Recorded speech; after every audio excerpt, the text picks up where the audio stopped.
পুজোর আগে বাজারে এলো পদ্মার ইলিশ। দীর্ঘ টালবাহানার পর অবশেষে সীমান্ত পেরিয়ে ভারতে ঢুকলো বাংলাদেশে রূপোলী শস্য। উত্তর 24 পরগনার বারাসতের বাজারে বাংলাদেশের ইলিশ ঢুকতেই দোকানে উপচে পড়ে ক্রেতাদের ভিড়। জানা গিয়েছে 1800 টাকা থেকে 1900 টাকা কেজি দরে বারাসতের বাজারে বিক্রি হচ্ছে বাংলাদেশের ইলিশ।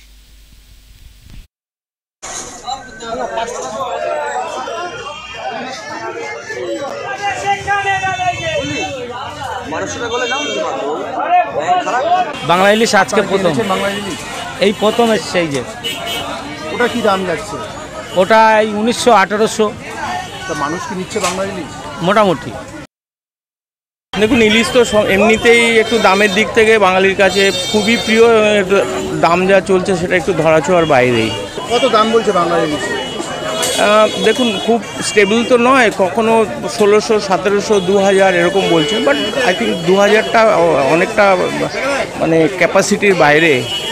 তো দামটা যদি একটু অ্যাফোর্ডেবল হয় তাহলে ভালো হয়।